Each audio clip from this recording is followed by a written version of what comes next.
Hello friends, welcome to the video number 3 for this JavaScript video tutorial series. And well, first of all, I want to apologize in advance for the noise of the microphone. I have been having a lot of troubles with the internal microphone of my computer, so I got this new one and I have not been able to cancel that stupid noise. But well, I don't want to delay these recordings anymore, so let's just see how it goes. Um, in this video number 3, we're gonna talk about comments, how to put comments into our JavaScript code. And well, basically there are two different types of comments.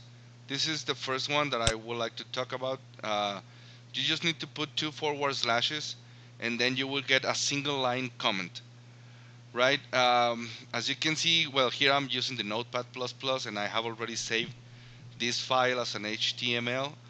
So Notepad++ already detects that, okay, as you are putting these two forward slashes, this is a single line of code, single line comment, and so everything turns green after these two forward slashes, indicating to me, to the programmer, uh, that this is a comment. All the comments are ignored at the moment that we are going to execute and display our web page. So we're gonna see that in a moment. And well, we have a different type of comment, which is a multiple or multi-line comment. You can see you just need to put this forward slash and asterisk, and then close it with an asterisk forward slash. So whatever it is you put in between, it's going to be considered a comment.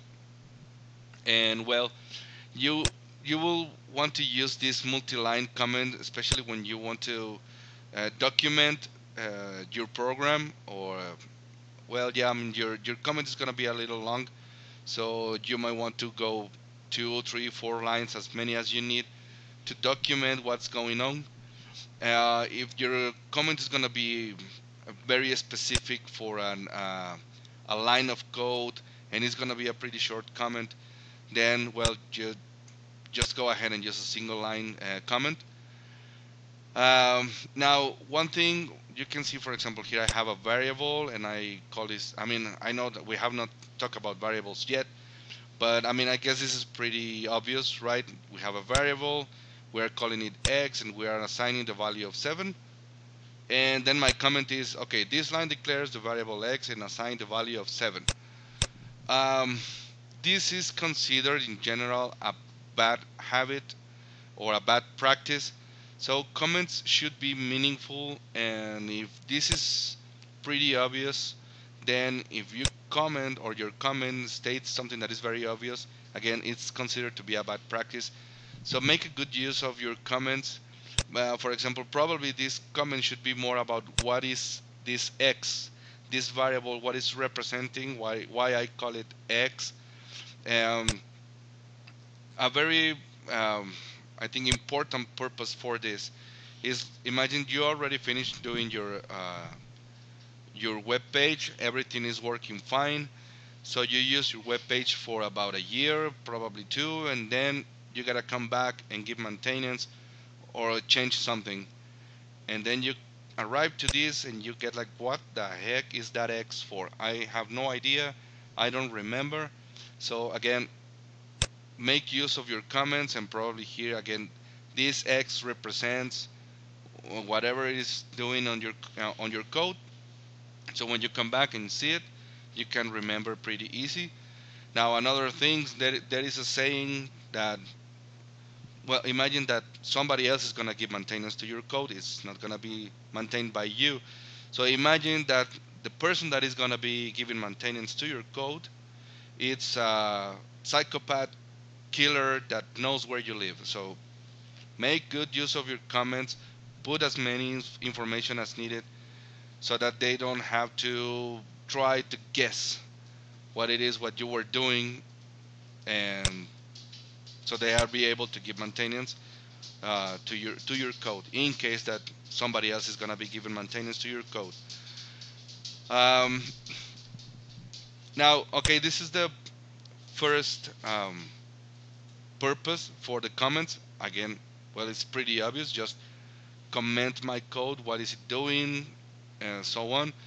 Now there is a second purpose or situation where you would like to use a comment.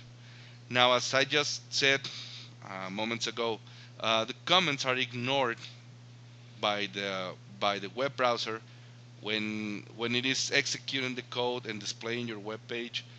So this is very useful for debugging purposes, right? We can comment one line or a block of lines to prevent it from executing. So in this case, for example, I'm executing. I'm sorry, I'm commenting this last line. Um, so it's not gonna execute. And well, in my HTML document, I just have this paragraph. I have set it with an ID of P1, and well, it's just going to display this in my page. So let's just launch this in Chrome. So it says this is the paragraph P1. You know what? Just sorry. Just let's just save this so we can be sure that we are displaying the latest. There it is. This is the paragraph P1. All right. So now I'm going to uncomment this line right here. So now what it's gonna do, and don't worry about this too much. We're gonna get into this in probably one or two video tutorials. We're just telling JavaScript, okay, go and get this element by its ID. So the ID is P1, so it's gonna find this paragraph and then change its inner HTML. So this is gonna be changed for the value of Z. Now again, well, I have my variables here. I have x equals to 7, y equals to 3, and then a variable c, which is just the sum of x and y. So it's gonna be 10. Now let's save this again, launch this in Chrome, and if everything went well, we get a 10, right? We don't get any more this is the paragraph P1 because again we are changing through JavaScript the inner content of the HTML of this paragraph, and we are placing the value of C, which again is 10, in here. So again, for debugging purposes, whenever you need to, just comment your line or a block of lines, save your document, run it again, or just refresh your web page, and then again we get the original in this case, and there is no value of C being displayed right there. Okay, so well, that's it about comments, single line comments, multi-line comments, and well, use it for commenting your codes or using for prevent lines of code from executing for debugging purposes. And well, as always, I hope that you have found this video useful. Please subscribe to the channel, give it a like and share it. Make as many comments as you wish, and well, I hope to see you on video number 4.